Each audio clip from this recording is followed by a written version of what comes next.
So Sherry, would you do the honors of going ahead and pressing this down? And you're going to hold it down for 10-15 seconds per area. You'll notice E2 is right here, and it has just a little clip here that needs to be cut with just a tiny pair of scissors, okay?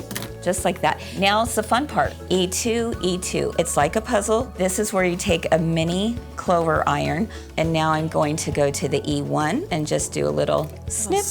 I love that they're easy to find. Like, you're not sorting through a whole bag of just little teeny tiny pieces. Exactly.